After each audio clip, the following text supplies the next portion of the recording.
Sometimes your life shifts before you're ready. Sometimes your work expands in ways that you didn't expect. And sometimes the universe sends you signs so loud that you can't ignore them anymore. This episode is about knowing when it's time to evolve your leadership because the truth is, the universe always tells you first.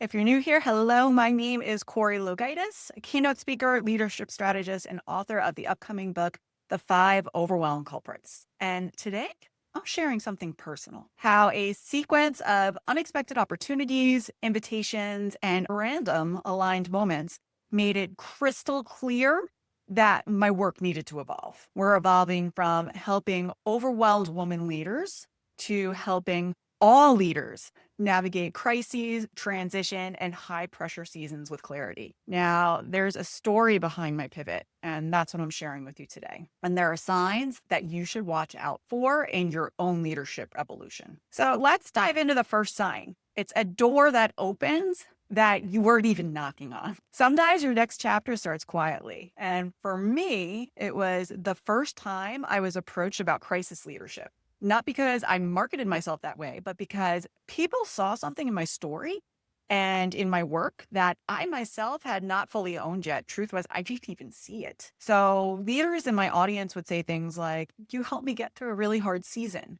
Or your talk wasn't just about overwhelm, it was about gaining clarity in chaos. Or your framework helped get me through the hardest year of my career. And initially I brushed it off because what they were describing was more in terms of crisis leadership, and I wasn't the crisis leadership person, or so I thought. But here's the truth. Your next level will often reveal itself through how other people reflect your impact back to you. The universe speaks through feedback. And finally, after hearing a lot of this, I started to kind of listen. The second sign is you get invited into rooms that you did not expect to get invited to.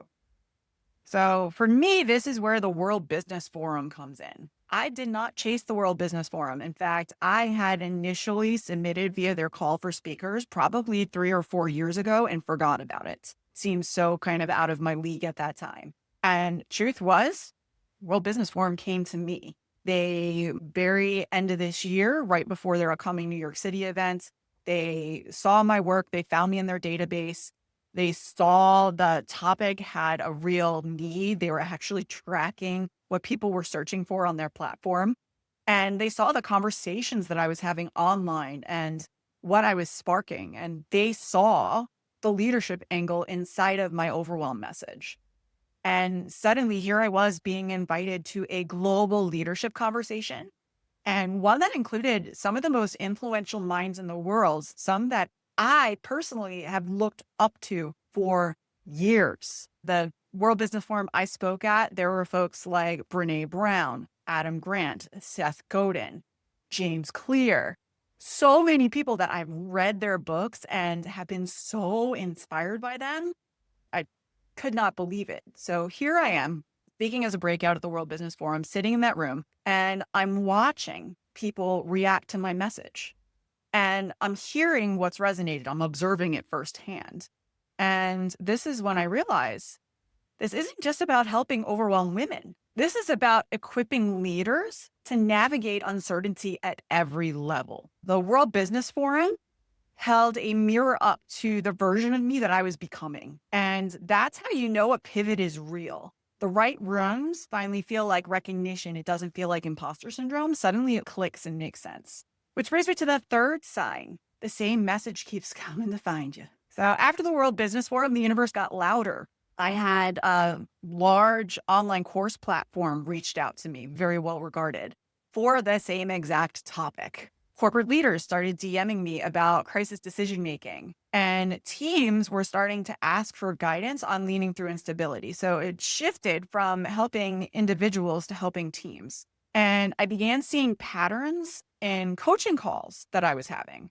It didn't matter. Like everywhere I looked, the message was the same. We need to help leading through crisis. And Corey, you're the person to guide us. And at some point, it becomes easier to accept the calling than to keep pretending that it's not happening. If the same theme keeps knocking at your door, it's time to open the door. Which brings us to the fourth sign. Your old identity starts to feel kind of small. There's a moment where your identity feels really tight, kind of like a pair of jeans that technically zip, but you can't really breathe in. And this was me.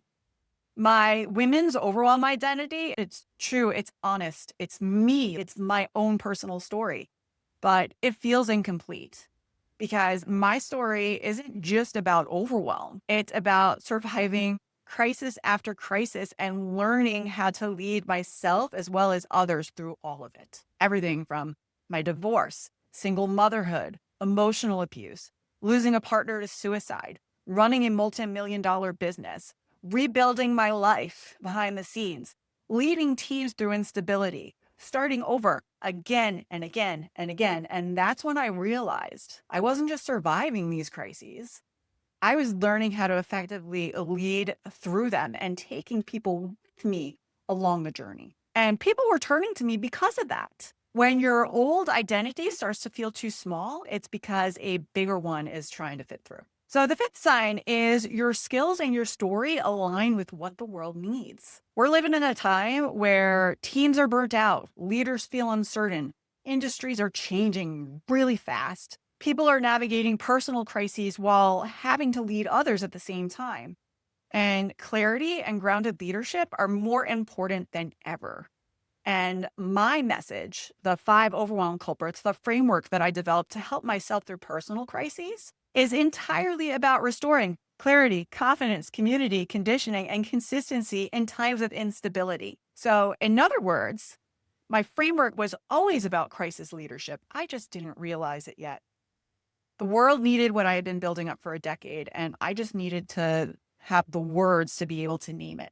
Which brings us through the next sign. The universe always leads if you're paying attention. Now, here's what I learned. The universe rarely whispers once. It's going to nudge you, then it's going to push you, then it's going to hit you with an opportunity so clear that you cannot deny it. Signs show up in a lot of different ways. They show up as invitations, they show up as patterns, as compliments, as requests, as moments of recognition, as old identities feeling too tight, like those jeans we were talking about, like new roles that are feeling strangely natural. They show up as unexpected clarity, as doors opening with zero effort. Evolution doesn't have to come from force. It comes from alignment. So when your leadership is meant to expand you into new levels, the universe is actually going to show up and move mountains to show you where you're meant to be. Now, here's what to listen for in your life. If you've ever been wondering whether it's time for you to evolve your leadership, here are the signs.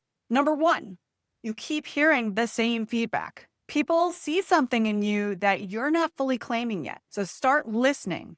Pay attention to those patterns, especially if you keep hearing the same thing.